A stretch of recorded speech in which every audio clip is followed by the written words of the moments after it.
It's fun to do a little project that isn't like a big scale. The big scale ones are very fun as well, but it's also fun to just have a little project that's like 5 minutes long that you can kind of just have fun with.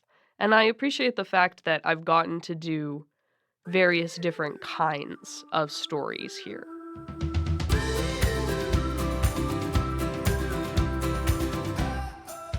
Welcome to another episode of The Table of Content. I am your host, Albert Sines.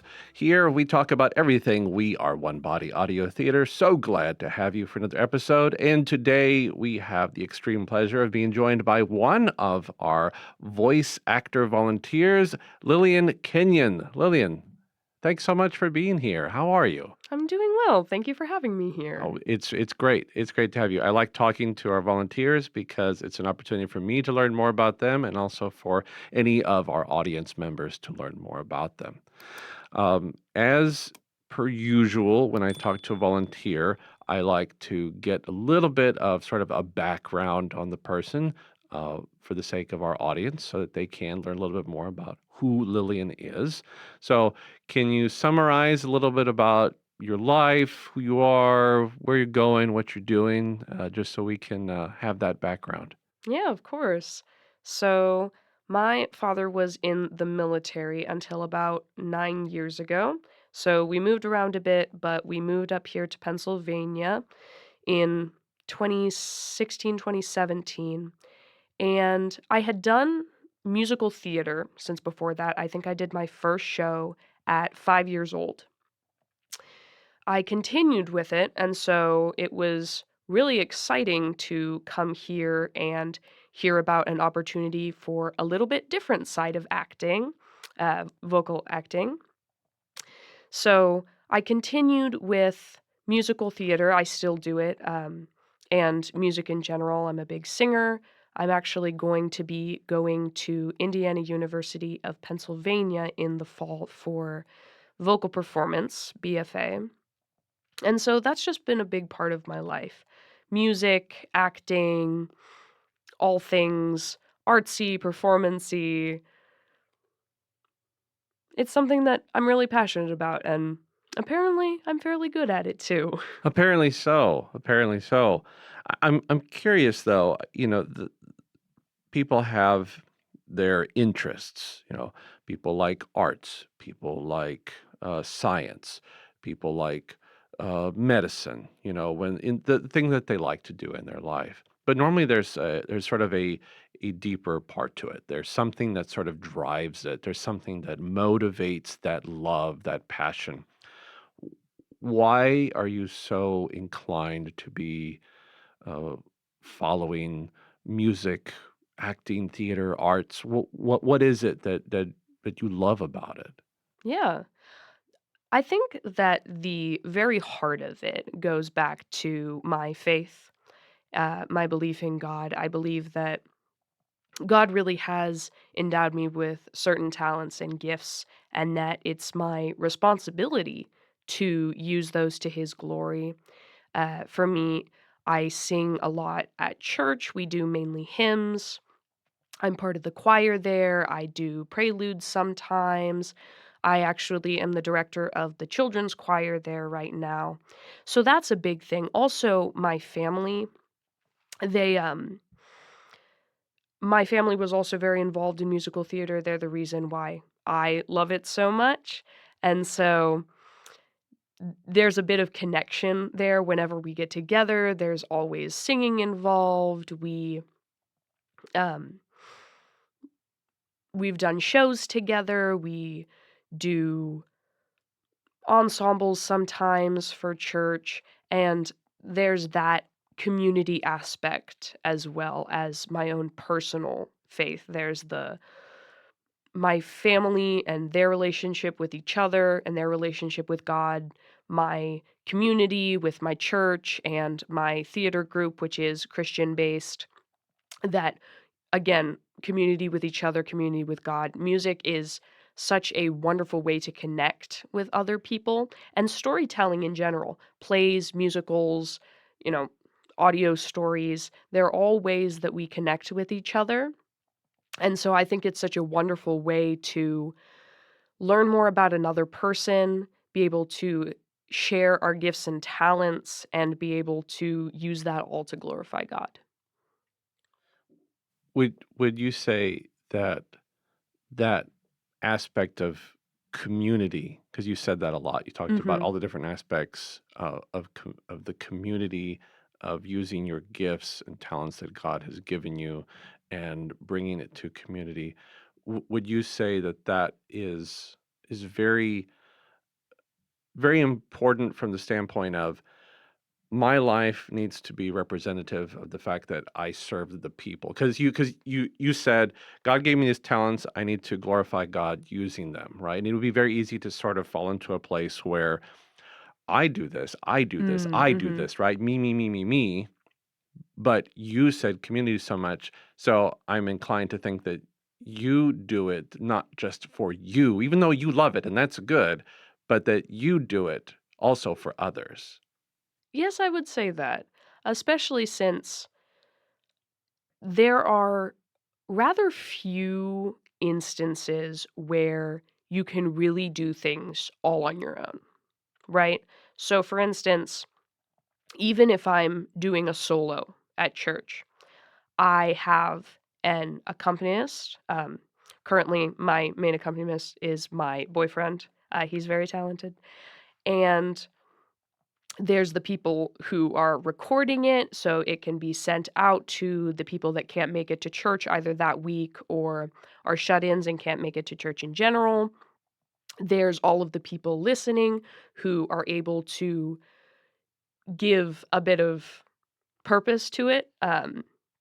Obviously, I wouldn't be singing a prelude in front of a church of nobody, although I am also just singing for God. There's various reasons to why we start the service off with musical acknowledgement. Our pastor, he usually starts and he says, as you listen to the prelude, uh, you know, set your heart right before God as we enter into this time of worship. So it's both, and as you were saying, there's the personal aspect between me and God, and there's also the community aspect between me and others that I am so grateful and I am blessed to bless others.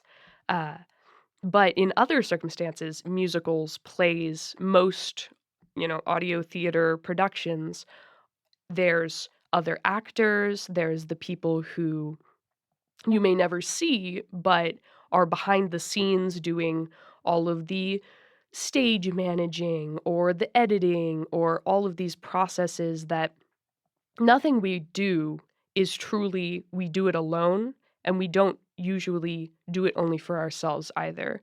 In performance aspects, we perform for other people. We perform for the audience, we perform for the other people that are in the production with us, the people who are helping with the production, and then also for God, obviously. Obviously. Yeah, that's great. That was a great answer. So let's focus in on acting and theater and come to We Are One Body Audio Theater. You've been performing and sharing your voice with us for a while now, at least 2019. Um, if I don't know exactly when. What was your first production with us? Do you remember? I think it was misspelled, I Okay. think. Hard to say. Because were you in A Christmas Carol the I first time we did this? That was was. 2019, and then I think Misspelled may have been right after that. Yeah. They So were they were in a we're pretty, similar time. I think yeah. I did my auditions for both at the same Okay. time, which is why it's confusing. So you came to us, Misspelled, which was our fantasy series, sort of turning fantasy stories upside down a little bit, and then obviously A Christmas Carol, Charles Dickens classic. We'll talk about that a little bit more. But I'm curious. So you were used to musical theater. Do you remember when you came in to audition here and you had to sort of adjust to, okay, this is audio theater. Was that any bit of an adjustment for you, or were you very intrigued by it? I was definitely intrigued by it, but I do think that all kinds of acting are really linked, especially in the brain, because even still, when I do performances here and I do these recordings, I'm still acting with my face, even if I'm not moving around the stage. Mhm. And so all acting comes from in, my personal experience. I'm sure other people approach acting in a different way. But it comes from getting into the emotions, into the mind of the person. Why are they saying this? What are they doing? Whether I'm intentionally looking at the lines that way, that's how it comes out. And so whether I'm on a stage or I'm behind in a recording booth, the acting process is the same, it just looks different. Okay. Right. Right. So from that standpoint, uh, you kind of just fit in here because, like you said, for you, it's all kind of the same. You're still acting even though it's not in front of an audience. So you come in here and you just sort of take your place and you perform as you would whether you were on the stage or not. Yeah, Yeah, pretty much. pretty much. Have you found it to be sort of though, an enjoyable venue, right? Because you came being used to standing on a stage in front of an audience, and you're like, Mhm. that's what you were used to. Now your audience is pretty much your fellow, actors, actresses, and, those behind the glass. And, have you found it to be a venue that you do enjoy performing in? Does it give you any sort of different perspective from your performance? And when, like, no audience, lots of people in front of an audience. Does it differ for you? Yeah, there is there are some differences, both in, like, the technical aspect and in more of, like, the psychological aspect. Obviously, with the technical, I don't need to memorize my lines. So, I spend a little bit less time looking over them, and then I come in for 1, maybe 2 recording sessions, and then it's done, as opposed to rehearsal after rehearsal after rehearsal. So, there's definitely that technical difference.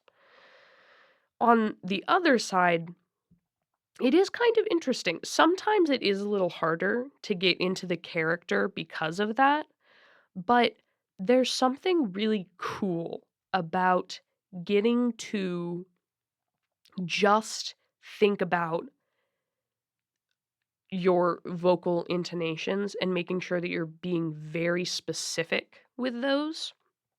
That I try when I'm on the stage to still have my voice convey a lot of the meaning, but you have your facial expressions, you have your movements, you have these little things that can help the audience better understand. But when you're doing this, you have to add a little more quaver to your voice, or you have to add, you know, like a pause here or a quickening of the words in here in order to sort of convey that meaning without using overly expressive body language, which is usually perhaps a slightly easier way to convey those messages to an audience. So it's interesting having the problem solving with not having the audience be able to see you, but just be able to hear you. Right, right. I think, one of the aspects of an audio theater, right, is that if you're just listening, you've got to be able then to hear the performance, and the performance has to be able to engage the mind for the sake of the imagination, right? Mhm. So that someone who's only listening to you give a performance can say, wow, I can imagine the character. I can see what the character's doing. I can put them in the environment and the setting that they're acting in, that they're performing in. So that vocal performance, paying attention to those little details, paying attention to the intonation, the inflection, the speed, is going to help ultimately for the person who puts on a set of headphones and sits there and just listens. They're like, oh, yeah, like I can really feel Mhm. that emotional performance come across versus on stage where it's easy to sort of see them. You're like, well, I know exactly what's happening, and it's still you're looking for a good performance on stage. You want to be entertained, you want to be moved, you want to be touched, you want your heart to sort of swell. And you're like, okay, well, this is a lot easier to consume, but that vocal only performance, right? You have to be able to, it has to come across, and that lies on the actor or actress Yeah. doing their job. Um, and I think that you do that in the ones that I've heard, from where you perform, you definitely have that energy and that ability to sort of come across the microphone. Because I think some people come in and you have a background, so we'll say that you're cheating a little bit because you've been doing it for a while. But you come in and you have acting behind you. Some people come in and they have to sort of be prompted. They have to sort of, okay, what do I need to do here Mhm. with this thing that I'm standing in front of? And they get it. You come in with a lot of energy, a lot of volume, and a lot of just personality, and I think it comes across very well. So it's, kudos to you, and hopefully that continues, and you don't lose that sort of energy. So here, at Audio Theater, I'm curious, have you had a favorite performance, that you've done, one of the productions that we've done? There's a lot of good choices. Try to narrow it down. I think hmm, I know it was only, like, a small one, but I did very much enjoy doing the Aesop's Fables, Mhm. and I also really enjoyed listening to the Aesop's Fables, when I would receive the email and somebody else had recorded one, because I remembered reading those stories when I was little, and I'm just a big fan of animal stories, fables, fairy tales, myths, all that kind of stuff. So it was fun for me to, you know, get some of the stories that I had read when I was little and be able to add some of the life into it that I had personally seen. You know, for instance, with the 2 crabs, and there's the Aesop story with the 2 little crabs, and one's the mom and one's the son, and the mom's like, "Ah, son, you shouldn't walk back and forth." And the son's like, "Well, can you show me how to not walk back and forth?" And she can't because they're crabs. Uh, and, just getting to do, like, silly little voices for the little crabs, it's fun to do a little project that isn't like a big scale. The big scale ones are very fun as well. For instance, Christmas Carol, I remember being in a physical room with a bunch of the other people as I was one of the younger siblings and getting to, you know, almost step more onto like the stage portion. It was a lot easier to kind of imagine and envision when we were actually, standing around a table. But it's also fun to just have a little project that's, like, 5 minutes long that you can kinda just have fun with, and I appreciate the fact that I've gotten to do various different kinds of stories here. I think it's easy to want to sort of dismiss smaller projects. Uh, Someone who sort of anticipates, I want to be a part of the big production. I want to be in a big role. And to forget that even though something looks simple, like an Aesop, because most of them are very simple and very short. I mean, I think we've got some that are like a minute. They're very, very short. But to lose sight that sometimes the simple ones give a lot of space for a performance that's equally as important, if potentially not more important than a larger role, Mhm. you know? So and to also just sort of flex the creative muscles, like, "Okay, great, you do something big. Try and do something small." Yeah. And you come in and you're like, "Oh, actually, it's not quite as easy as I thought." You have to sort of adjust your performance so that you're not sort of overdoing it. You think, "Oh, I need to come in really big and strong." Oh, no, this actually needs something more nuanced. Yeah. I need to back it off a little bit. So you have to have some control over that performance, just even as much as for the small ones as you would with the big ones. Yeah. And I think the that dichotomy is very fun, which is why it was really fun for me to come in and kind of be able to explore what doing those small performances would look like and, how do I start it? How do I differentiate the characters? All these things that I really do enjoy having different kinds of experiences in the same, you know, genre, I suppose, like in acting, being able to do a little bit of this, a little bit of that, and then subcategories of those because it is one of my favorite things. And so being able to even just come here and explore vocal acting, but then vocal acting as being one character, vocal acting as narration, vocal acting as, these various things, it's been very enjoyable. It's been something that I think has been even just useful for bringing back to the stage with me, since that's my primary performance, because, of course, practicing with the vocal inflections, the vocal intentions, because on the stage, not everybody is able to see you all the time. You might have some lines that you say off stage, you might have some that you're behind a prop, or you might be standing more in the back and some of the audience members can't see you, even if some of them can. And so every little bit of practice is useful, and every little new skill builds on top of each other. And nothing is isolated Mhm. if you use it correctly. You can always take a skill and find a way to interweave it with another skill in order to make both stronger. Sure, sure.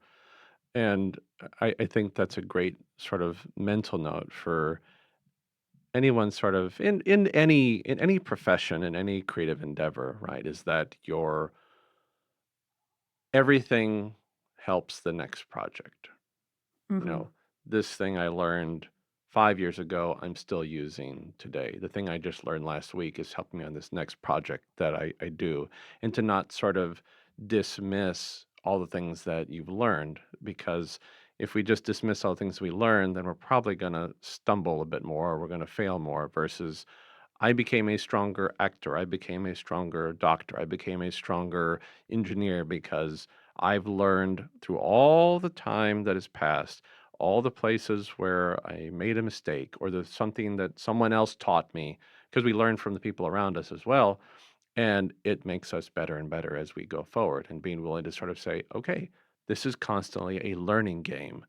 And everything that I learn is going to make me that much better for the next performance so that we can be mature enough to say I am learning my craft always. I've never mastered my craft. It's Mhm. always just sort of that constant journey. So you've labeled Aesop. Uh, any I do want to hone in on what we're calling the bigger productions. Pick one of the bigger productions that you did enjoy. I know you mentioned that you were a one of the younger Cratchit siblings in A Christmas Carol, but perhaps one of the bigger productions you sort of really enjoyed most. Is there one of those that you really liked? Yes. I did really enjoy that production of A Christmas Carol, and I'm very much looking forward to this upcoming one. Uh, I think the Tall Tale Club, recording that I was part of was also very fun, partially because my, my co-actors, very talented.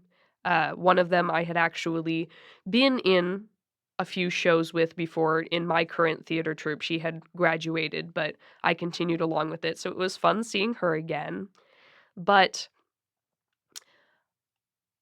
I was kind of I had, like, this character with, like, a super bubbly personality. She was a little bit ditzy, and that was just really fun, especially hearing it back and hearing the difference between my character's voice and the voice of the boy and the voice of, the other girl who was putting on, like, a Southern accent.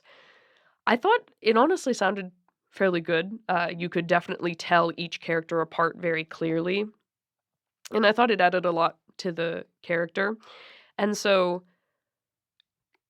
and honestly, just the production itself, it's a very fun story. It's a fun, little tale that they're telling of the Headless Horseman in Sleepy Hollow and all the other, you know, big figures of lore who are telling their own stories. I just think it's a very creative premise. Again, I'm a big fan of myth and legend, and so being part of that was quite a fun time. That's good. That's good. That was a fun one. Yeah, that was, the Tall Tales, Club. That was, another Joe Potts series, and he did a great job on that one. We've had some very good stories from Joe Potts, and your episode was, the Ghost Rider. And I'll link to any of these performances so that you can enjoy, hearing, Lillian's voice, and so we'll put that in the description for you. Well, as we sort of come to the end here, I have a kind of a final question for you. You obviously are a younger part of a younger generation, and younger generation has their own aspirations, their own dreams, their own desires, their own wants. You happen to be of you know, a section that enjoys the arts. You are here at Audio Theater. We are always trying to grow our base of volunteers. What might you say to someone, in your age bracket, plus or minus few years? What might you say to someone, hey, you should go check out WAB Audio Theater because this reason? What would you do to encourage someone to come and try out, audition for us? Yeah. Well, there's quite a few reasons, I think. Obviously, I'm friends with a lot of people who already enjoy acting and those kinds of things. And to them, I would say probably, well, you already have some experience with this. This is a different aspect of it that I've really enjoyed. For other people, though, one, it's not a big time commitment. Uh, you come in a morning, 2 mornings, you do your audition, you do the recording. It doesn't take a whole lot of time out of your life. And it's a fun thing to say that you've been able to do.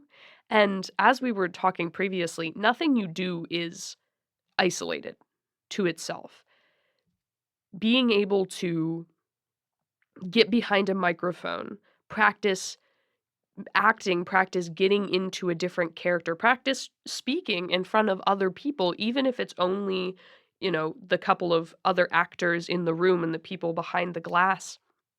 These are important skills that this is a wonderful place to practice. And it has a great environment, obviously. You all are very kind every time I come in here, asking about what I'm doing and all that fun stuff. So I just think one, it's not a big time commitment if somebody is scared, they're like, "Well, I don't have a whole lot of time." I'm sure you have a morning, an afternoon, at some point in the week, at some point in the month, and then it's fun. It's a good time, you can meet new people, you can try new things, learn new skills. So, yes, I would definitely recommend, and I have recommended to a couple of my friends to come and check out the place, listen to a couple of the episodes of things, and just come down. Try it out. Maybe you'll like it. I appreciate the emphasis on that. It's really a fun place, and also that that you find us to be very kind. I appreciate that. But that fun aspect is so important because performance can be affected by your experience.